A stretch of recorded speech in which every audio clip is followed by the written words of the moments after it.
Buenas tardes. Hoy vamos a mirar la representación de números complejos y la ubicación de ellos en el plano complejo. Para ello, lo primero que tenemos que entender es que los sistemas numéricos son diversos. Desde el principio que empezamos a trabajar la matemática por allá en primero de primaria, hemos trabajado diversos sistemas numéricos. El primer sistema numérico que trabajamos fue el sistema natural, que es el sistema que se refiere a aquellos números que podemos visualizar en la naturaleza y no necesitamos tener una concepción, un pensamiento abstracto, sino algo muy concreto. Están también los enteros, que son los números naturales, junto con los positivos, que son los números positivos, también con los negativos y el cero. Tenemos también los números racionales, que son aquellos que surgen de las divisiones de los números enteros y se pueden representar de forma decimal o de forma fraccionaria. Tenemos los irracionales, que son aquellos que surgen de, de las raíces inexactas, como el número pi, que es muy conocido, también como los números raíz de 2, raíz de 5, raíz de 7 y todos sus derivados. Todos estos conjuntos constituyen lo que conocemos como los números reales. Pero además de esos números reales, en grado décimo pudimos visualizar un poquito los números imaginarios, que son aquellos que surgen de las raíces negativas, raíces de -1, y los números complejos, que son aquellos que tienen tanto esa parte real como esa parte imaginaria, que es lo que vamos a trabajar el día de hoy. Cuando hablamos de un número complejo, es aquel que tiene, como decía anteriormente, una parte real que se puede representar en la parte real de la recta y una parte imaginaria, y se denota algebraicamente de la forma A, donde A es cualquier número natural, entero, racional o irracional, es decir, cualquier número real, y B también puede ser cualquier número real, pero acompañado de una i, que significa que es imaginario. Recordemos que esa i es equivalente a raíz de -1. Vemos también que todos los números reales se pueden representar gráficamente en la recta, real. No importa si son racionales, si son irracionales, si son naturales, si son enteros, todos se pueden representar en esta recta real. Los únicos que no se pueden representar en la recta real son los números complejos.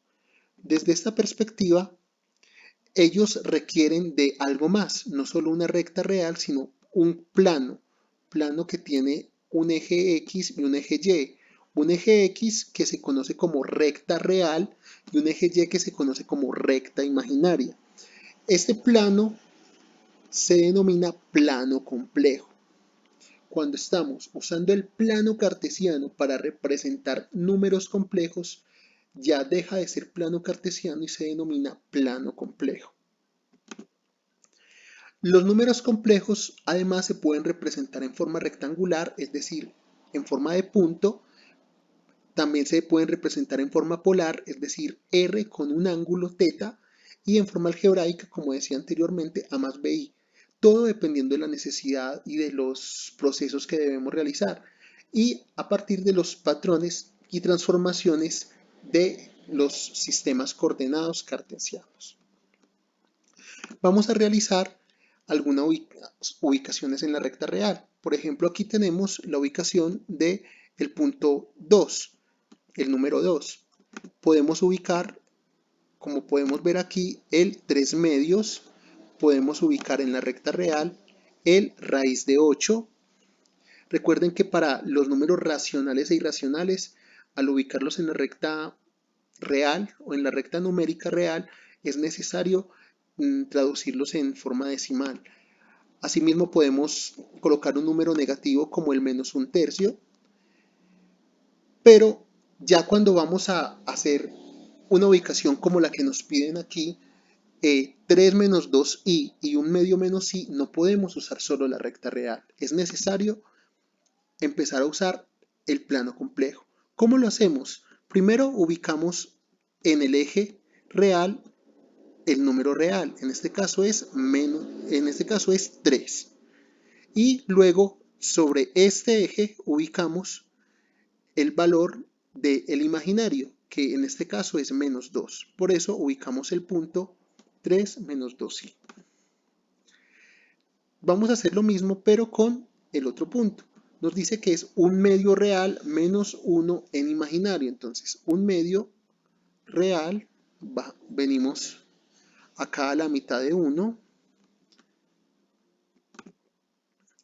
y luego bajamos 1 en imaginario y por eso nos da de esta manera. Un medio menos i. También podemos ubicar números complejos y representarlos en su forma polar. ¿Cómo hacemos esto? Simplemente ubicamos tal cual como lo hicimos anteriormente. En este caso es 3 en real, 4 en imaginario. 3 en real, 4 en imaginario. Y menos 2 en real, 3 en imaginario. Pero para ubicarlo de forma polar trazamos un vector o trazamos una línea o un segmento de recta entre el origen y ese punto. Además de eso, además de trazarlo, medimos la distancia que hay en ese segmento que se conoce como R y medimos con un transportador el ángulo formado entre el eje X y esa línea y eso se conoce como θ. Asimismo podemos hacer con el otro ejemplo que es menos 2 más 3i. Ubicamos el punto en menos 2 en real, 3 en imaginario. Juntamos desde el origen hasta ese punto a través de una línea recta. Medimos la línea, que eso sería el valor de R. Y por último, medimos el ángulo, que en este caso es 123.69 grados, que sería el valor de θ. Así podemos representar los números complejos de tres formas. Forma algebraica A más BI, forma polar R, θ y forma cartesiana X, Y. Muchas gracias. Estaré pendiente de sus inquietudes.